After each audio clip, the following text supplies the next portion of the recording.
નમસ્કાર મિત્રો, શ્રી અને Shrimati PK Kotawala arts college તરફથી હું ડૉક્ટર કુણાલ કપાસી આપનું હાર્દિક સ્વાગત કરું છું.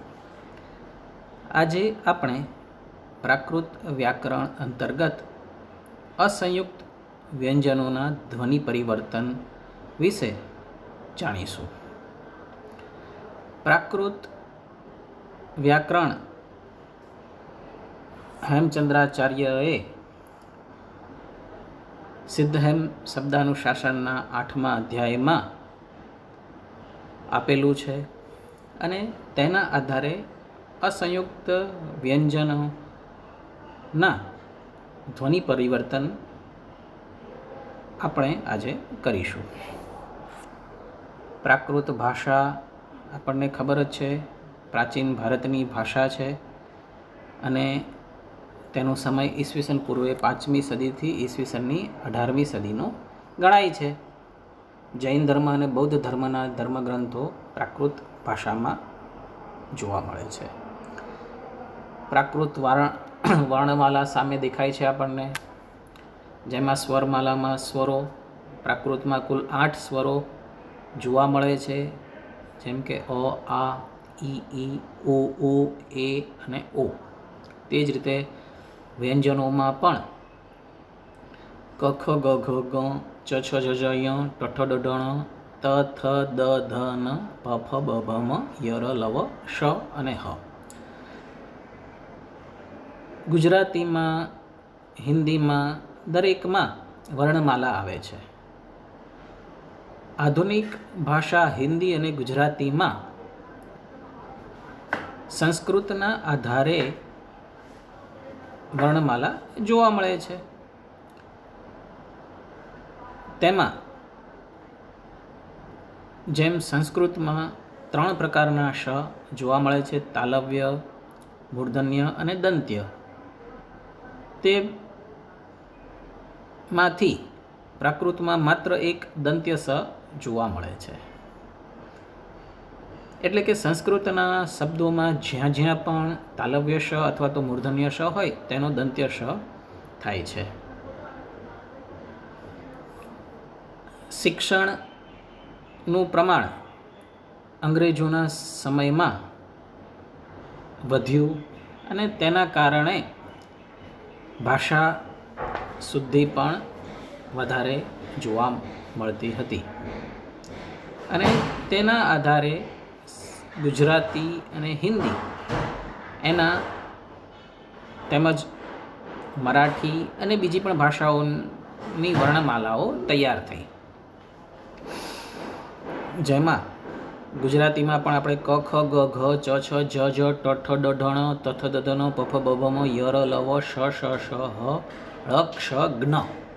તો ગુજરાતી ભાષામાં જે કક્કો આપણે જોઈએ છીએ તેમાં ગ અને ય, ક વર્ગનો અંતિમ અક્ષર ગ અને ચ વર્ગનો અંતિમ અક્ષર ય એ ગુજરાતી ભાષામાં નથી. તે જ રીતે 3 શ ગુજરાતીમાં છે. અળ ની વિશેષતા એ છે તે માત્ર ગુજરાતી અને મરાઠી ભાષામાં જોવા મળે છે. ત્યારબાદ પ્રાકૃત ભાષામાં સંયુક્ત વ્યંજનો જોવા મળતા નથી, પણ આધુનિક ગુજરાતી અને સંસ્કૃત ભાષામાં સંયુક્ત વ્યંજનોનો પણ વર્ણમાલામાં સમાવેશ કરાવવામાં આવ્યો છે. જેમ કે ક્ષ છે, તે ઉપરાંત જ્ઞ, આ વ્યંજનોને વર્ણમાલામાં સમાવવામાં આવ્યા છે. હવે આપણે ધ્વનિ પરિવર્તનમાં વ્યંજનના ફેરફારો જાણીએ. હમણાં જ આપણે વાત કરી કે પ્રાકૃતમાં એક માત્ર દંત્ય સ જોવા મળે છે. શ અને શ, એક તાલવ્ય શ અને એક મૂર્ધન્ય શ. સંસ્કૃતમાં જ્યાં પણ તાલવ્ય શ અને મૂર્ધન્ય શ જોવા મળે ત્યાં પ્રાકૃતમાં દંત્ય સ જોવા મળે છે. અને તેના આધારે જ આપણી ગુજરાતી હોય કે હિન્દી હોય તેમાં કેટલાક શબ્દોમાં પરિવર્તન પણ જોવા મળે છે. જેમ કે સસલું, તો મૂળ સંસ્કૃત ભાષામાં તાલવ્ય શ છે, પણ તે પ્રાકૃતના નિયમ અનુસાર દંત્ય સ રૂપે થઈ ગયો. અને ગુજરાતીમાં તાલવ્ય શ હોવા છતાં પણ સસલું શબ્દમાં બે દંત્ય સ જોવા મળે છે, જે પ્રાકૃતની અસર કહી શકાય. તે જ રીતે દશ શબ્દ છે, એમાં તાલવ્ય શ છે, તેનો દસ આ પ્રમાણે જોવા મળે છે. એવી રીતે ભૂષણમાં મૂર્ધન્ય શ છે, ષટકોણનો સ આપણે જેને કહીએ છીએ તેનું ભૂષણ. તે જ રીતે કષાય શબ્દ છે, એને કસાય.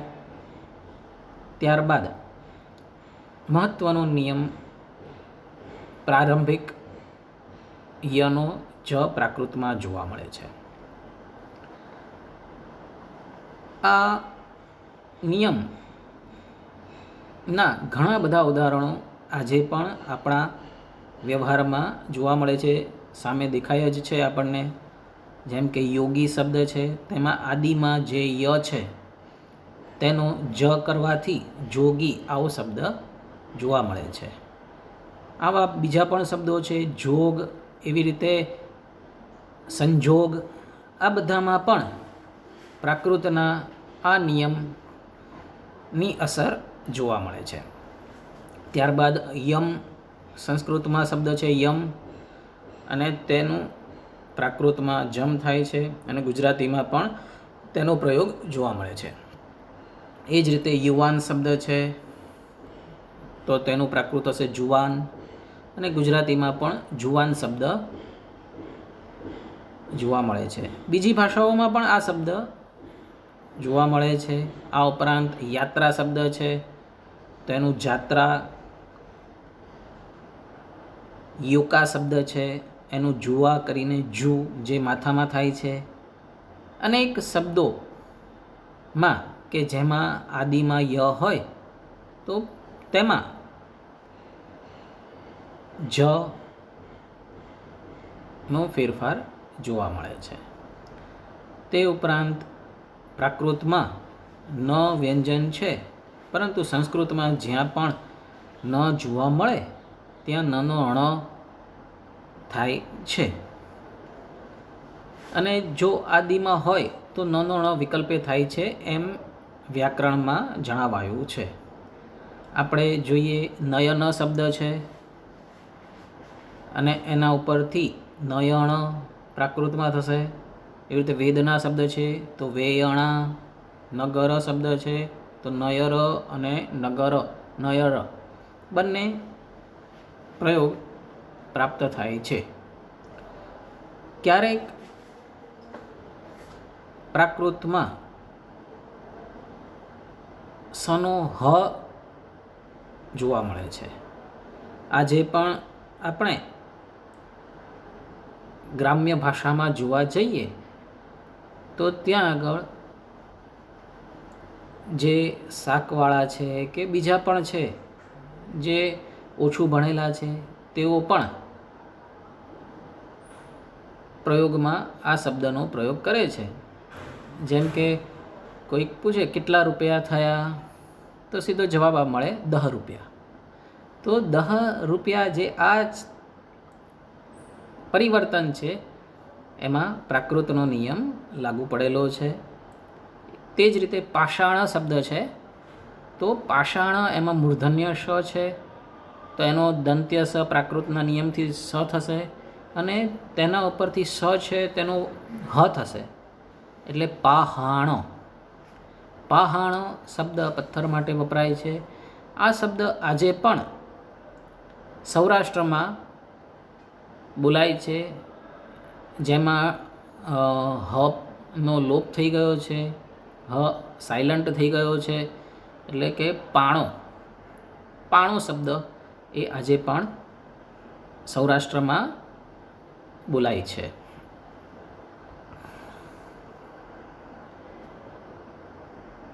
હવે પ્રાકૃતનો એક મહત્ત્વનો નિયમ છે કે પ્રાકૃતમાં મધ્યવર્તી એવા અસંયુક્ત વ્યંજનનો લોપ થાય છે. તેમાં કેટલાક ઉદાહરણ નીચે આપણે જોઈએ છીએ કે બે સ્વરની મધ્યવર્તી એટલે કે બે સ્વરની વચ્ચે રહેલો અસંયુક્ત અક્ષર તેનો પ્રાકૃતમાં લોપ થાય છે. તો કયા કયા અક્ષરોનો લોપ થાય છે? તો તેમાં આવે છે ક, ગ, ચ, જ, ત, દ. તે ઉપરાંત પ, ય, વ આ શબ્દોમાં પણ લોપ થાય છે. તો તેના કેટલાક આપણે ઉદાહરણ જોઈએ.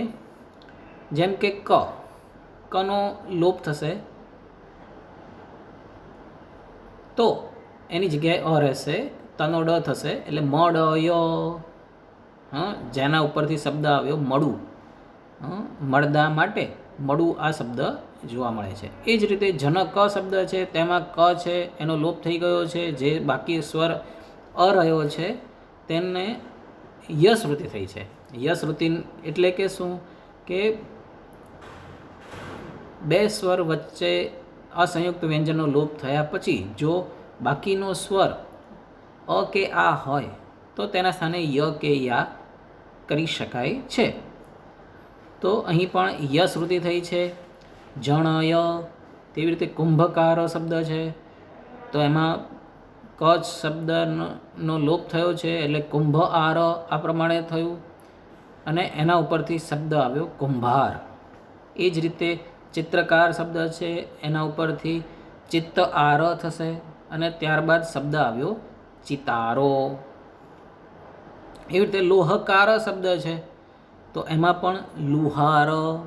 અંધકાર શબ્દ છે તો અંધ આર અને અંધાર. આ બધા શબ્દો આપણે ગુજરાતી ભાષામાં જોવા મળે છે. તેમાં કનો લોપ થયેલો છે. તે ઉપરાંત અસંયુક્ત એવા ગનો પણ લોપ થાય છે. જેમ કે સાગર શબ્દમાં ગ અસંયુક્ત છે તેનો લોપ થયો અને ત્યારબાદ યશ્રુતિ થવાથી સાયર. એવી રીતે નગર શબ્દમાં નયર. ગગન શબ્દ છે ગયણ. જો અહીં આપણે નિયમમાં એ પ્રમાણે છે કે બે સ્વરની વચ્ચે રહેલો વ્યંજન હોવો જોઈએ. ગગન શબ્દમાં આદિમાં ગ છે એનો ફેરફાર ન થયો પણ જે વચ્ચે છે એમાં આ નિયમ લાગ્યો એટલે ગયણ આ પ્રમાણે થયું. ત્યારબાદ અસંયુક્ત એવા ચનો પણ લોપ થાય છે. જેમ કે વચન શબ્દ છે તો વચનમાં ચન છે એનો આપણે લોપ કરીએ, યશ્રુતિ કરીએ, નનોણ કરીએ એટલે વયણ. તે જ રીતે લોચન શબ્દ છે તો લોયણ. વિચાર શબ્દ છે તો વિયાર. આ બધા શબ્દોમાં ચનો લોપ થયેલો છે. તે જ રીતે રજની શબ્દ છે એમાં જનો લોપ થયો છે. રયણી આ પ્રમાણે થયું છે અને એના ઉપરથી હિન્દીમાં શબ્દ આપ્યો રૈના. રૈના બીતી જાય આ પ્રસિદ્ધ ગીત છે એમાં રૈના આ શબ્દ રાત્રિ માટે વપરાય છે અને એ શબ્દ રયણી ઉપરથી જ આવેલો કહી શકાય છે. તે જ રીતે બીજ શબ્દ છે એમાં જનો લોપ કરીએ એટલે બીય અને આપણે ગુજરાતીમાં પણ બોલીએ છીએ બિયા અથવા તો બી પાછળનો યનો પણ લોપ થઈ જાય એટલે કે બી. આ પ્રમાણે શબ્દ બન્યો. એ રીતે ભાજન શબ્દ છે તો ભાજનમાં જનો લોપ કરવાથી ભાઅણ મળે અને એમાં અનો લોપ થવાથી ભાણ એટલે કે ભાણું. ગુજરાતીમાં દેશી ભાષામાં ભાણું શબ્દ વાસણ માટે વપરાય છે. જમણવારમાં કહેવામાં આવે છે તમારે ભાણે બેસવાનું છે એટલે કે જમવા માટે બેસવાનું છે એટલે કે ભાણું શબ્દ એટલે કે ભાજન એટલે કે થાળી વગેરે કોઈ પણ પાત્ર. તે જ રીતે ત શબ્દનો પણ ત અક્ષરનો પણ અસંયુક્ત હોય ત્યારે લોપ થાય છે. જેમ કે અમૃત શબ્દ છે એમાં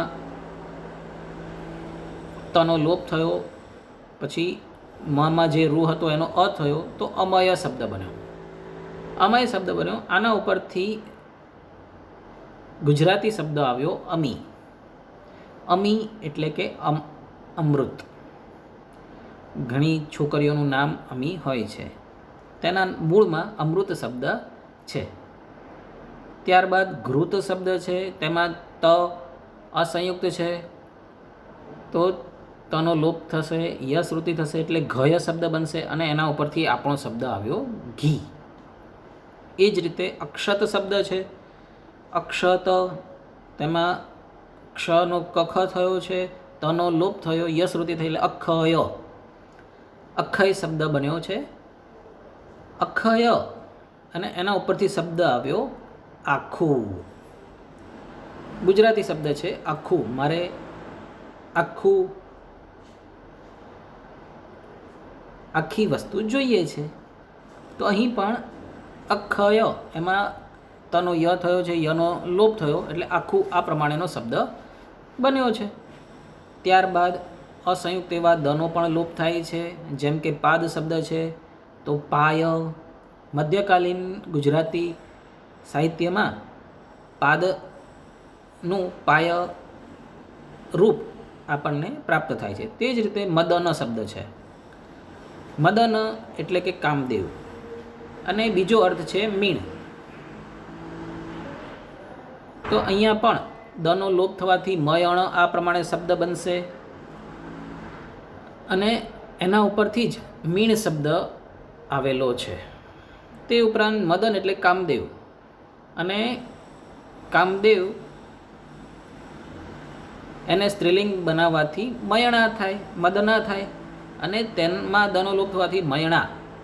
તો મયણા નામ જૈન સાહિત્યમાં એક પ્રસિદ્ધ પાત્ર છે.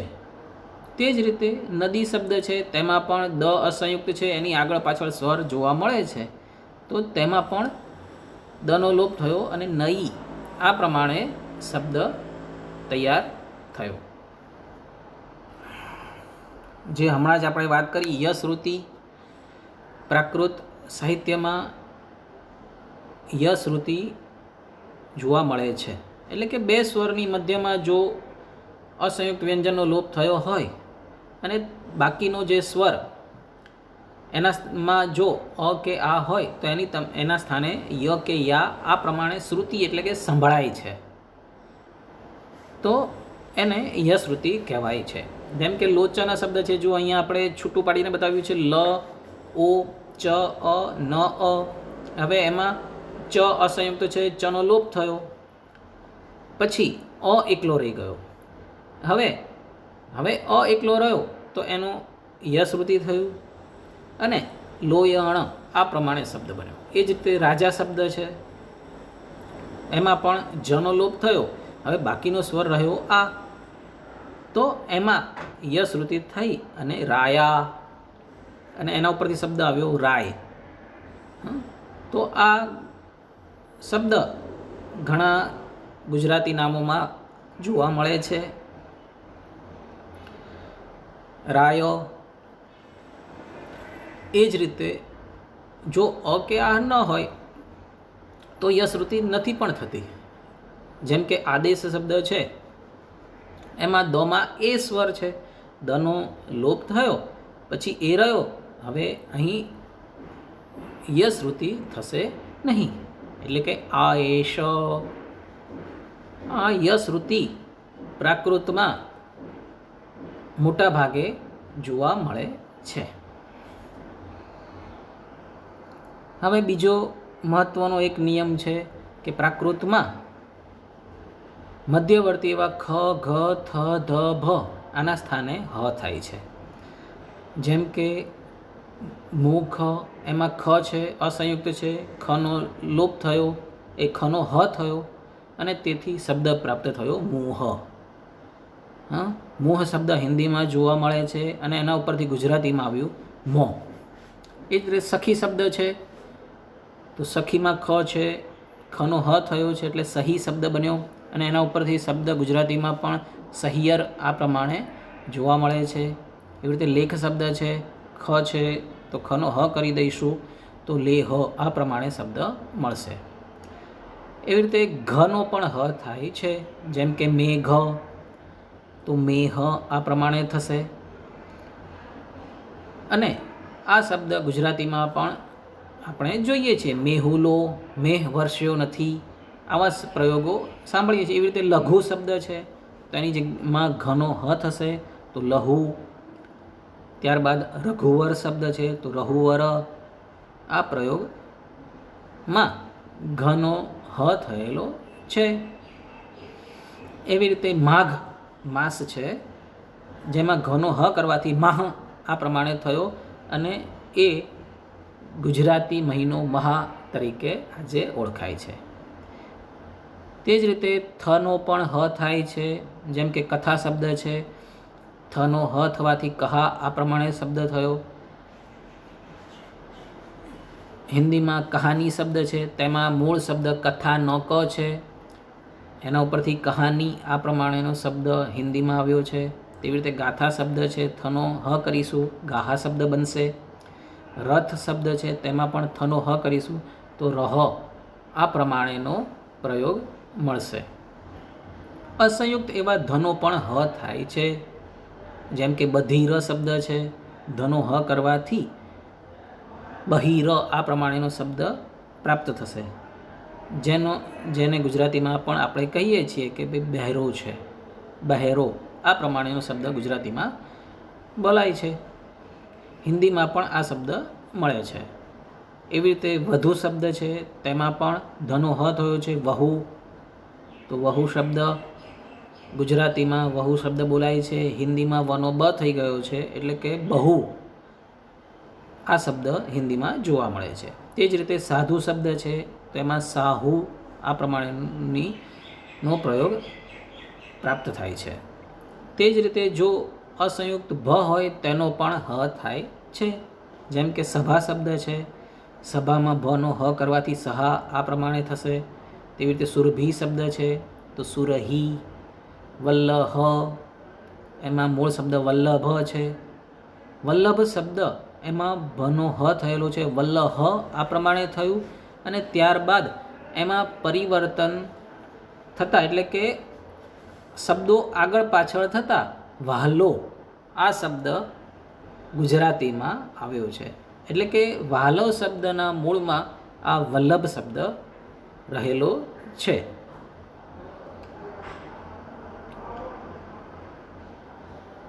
પ્રાકૃતમાં કોઈ પણ નિયમ નિત્ય નથી. દરેક નિયમો વિકલ્પે થાય છે. એટલે કે દરેક નિયમોના પ્રયોગો વિકલ્પવાળા જોવા મળે છે. તો આગળ આપણે જોયું કે કગ ચજ ટડ આ બધા કગ ચજ તદ આ બધાનો લોપ થાય છે પણ એ નિત્ય નથી. અહીં આપણે જોઈએ ક્યારેક કનો ગ પણ થાય છે. જેમ કે મકર શબ્દ છે તેના ઉપરથી શબ્દ આવ્યો મગર, જે મગરમચ્છ આપણે કહીએ છીએ. તે જ રીતે કાક શબ્દ છે તેના ઉપરથી કાગ શબ્દ આવ્યો જેને ગુજરાતીમાં કાગડો કહીએ છીએ. જેમાં કાગ શબ્દને પાછળ અનુગ લાગેલું છે, ડ અનુગ લાગેલું છે.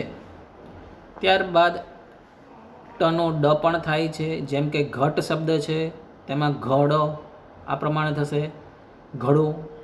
કટી શબ્દ છે તો કડી, એના ઉપરથી કેડ શબ્દ ગુજરાતીમાં થયેલો છે. ઘોટક શબ્દ છે તો એમાં ટનો ડ કરવાથી ઘોડ અ થશે અને એના ઉપરથી શબ્દ આવ્યો ઘોડો. મધ્યવર્તી એવા ઠનો ઢ પણ થાય છે. મઠ શબ્દ છે તો ઠનો ઢ થઈ જશે એટલે મઢ. માતાનો મઢ આ એક યાત્રા સ્થાન છે. તે જ રીતે પઠ શબ્દ છે, પઠ એટલે કે ભણવું, તો એનો પઢ આ પ્રમાણેનો પ્રયોગ હિન્દી ભાષામાં જોવા મળે છે. ગુજરાતીમાં પણ આ પ્રયોગ સીમિત પ્રમાણમાં મળે છે. ત્યારબાદ પનો વ થાય છે. મંડપ શબ્દ છે તો મંડવ પનો વ થયો અને ગુજરાતી શબ્દ આવ્યો માંડવો. એવી રીતે ગોપાલ શબ્દ છે, પનો વ કરીએ તો ગોવાલ અને લનો ળ એ પ્રમાણે ગુજરાતીમાં ગોવાળ શબ્દ પ્રખ્યાત છે. એ રીતે વાપી તો વાપિકા, વાપિકા એટલે વાવી એટલે કે વાવડી. ગુજરાતમાં પાટણમાં રાણકી વાવ એ અત્યંત પ્રસિદ્ધ છે. સમગ્ર વિશ્વમાં તેને હેરિટેજ તરીકે સ્થાન આપવામાં આવ્યું છે. તો તેમાં પણ પ્રાકૃતનો નિયમ જોવા મળે છે. પનો વ થયો છે એટલે કે વાવી આ પ્રમાણે, અને એના ઉપરથી વાવ શબ્દ આવ્યો છે. ક્યારેક રનો લ પણ થાય છે. ચરણ શબ્દ છે તો રનો લ થશે તે ચલણ. સુકુમાલ ર શબ્દ છે તો એનું ઉપરથી સુકુમાલો. આ પ્રમાણે શબ્દો પ્રાપ્ત થાય છે. તનો ડ પણ પ્રાકૃત સાહિત્યમાં થાય છે. જેમ કે પતિત શબ્દ છે તેમાં તનો ડ થાય છે.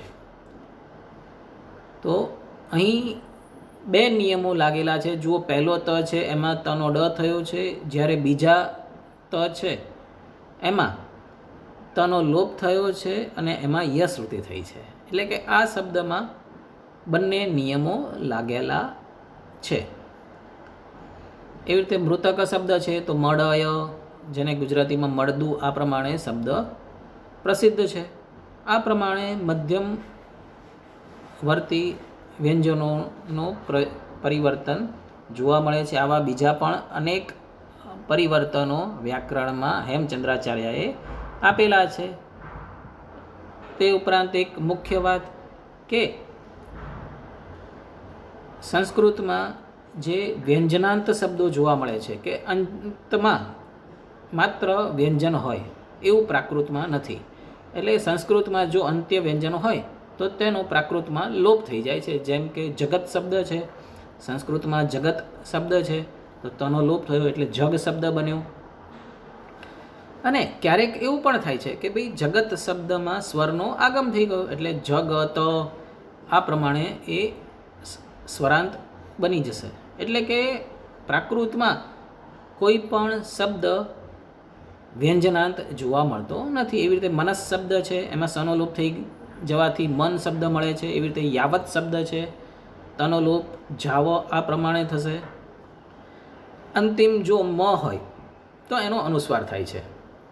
એ તો ગુજરાતી, હિન્દી દરેક જગ્યાએ આ અનુસ્વાર જોવા મળે છે. જેમ કે કથમ શબ્દ છે, કહમ. કિમ શબ્દ છે તો કિમ અનુસ્વાર થાય છે. ક્યારેક વ્યંજનમાં સ્વરનો આગમ પણ થાય છે, જેમ આપણે જગતમાં જોયું. તે જ રીતે વણિજ શબ્દ છે, વ્યંજનાંત શબ્દ છે, તેનો વણિજ આ પ્રમાણે સ્વરાંત શબ્દ બન્યો અને ત્યારબાદ અસંયુક્ત જ હોવાથી તેનો લોપ થયો અને વણીય આ પ્રમાણેનો શબ્દ પ્રાપ્ત થયો. અને એના ઉપરથી ગુજરાતીમાં શબ્દ આવ્યો વાણીયો અને હિન્દીમાં શબ્દ છે બનિયા. આ બંને શબ્દનું મૂળ શબ્દ છે વણીજ. તે જ રીતે દિસ શબ્દ સંસ્કૃતમાં વ્યંજનાંત છે, તેમાં શ એ અંત્યમાં છે. હવે તેમાં આનો આગમ થયો એટલે દિશા શબ્દ બન્યો અને દિશા શબ્દ ગુજરાતીમાં પ્રસિદ્ધ છે. ક્યારેક વર્ણનો વ્યત્યય થાય છે.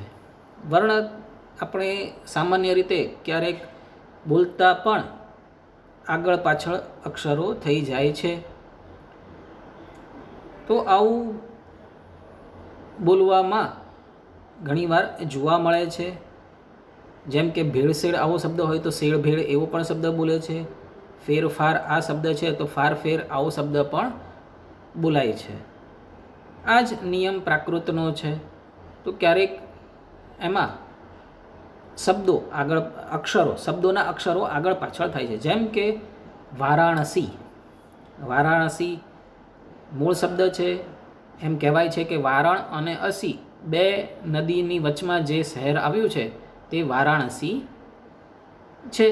હવે અહીં ર અને ણ એનો વ્યત્યય થયો છે એટલે કે આગળ પાછળ થઈ ગયા છે. તો વાણારસી આ પ્રમાણેનો શબ્દ બન્યો. વાણારસી આ પ્રમાણે વ્યત્યય થવાથી વાણારસી આ પ્રમાણે બન્યો અને તેમાં વનો બ થવાથી આજનું બનારસ શહેર એ પ્રાપ્ત થાય છે. એટલે જો વારાણસી શબ્દ હતો એના ઉપરથી પ્રાકૃતમાં વાણારસી થયું અને એના ઉપરથી બનારસ શબ્દ આવ્યો. ત્યારબાદ મહારાષ્ટ્ર શબ્દ છે, તેમાં હ અને ર નો વ્યત્યય થવાથી મરહઠ્ઠ આ પ્રમાણેનો પ્રયોગ આપણને પ્રાપ્ત થાય છે. એટલે કે અહીં પણ વ્યંજનનો વ્યત્યય આપણને જોવા મળે છે. આ પ્રમાણે ભાષામાં પ્રાકૃતમાં અસંયુક્ત એવા વ્યંજનોનો ફેરફાર જોવા મળે છે, જેને ધ્વનિ પરિવર્તન કહેવામાં આવે છે. આવા અનેક શબ્દો આપણે હાલમાં પણ બોલીએ છીએ, જેનું મૂળ સંસ્કૃતમાં છે અને તે સંસ્કૃતમાં ફેરફાર થઈ અને આ બધા ધ્વનિ પરિવર્તનના નિયમો લાગી અને પ્રાકૃતમાં આ શબ્દો આવેલા છે. આ પ્રમાણે આપણે આજે અસંયુક્ત વ્યંજનોના ધ્વનિ પરિવર્તન વિશે વાત કરી. તેના મુખ્ય નિયમોની ચર્ચા આપણે કરી. હવે પછીના સેશનમાં આપણે સંયુક્ત વ્યંજનના ધ્વનિ પરિવર્તન વિશે જાણીશું. નમસ્કાર.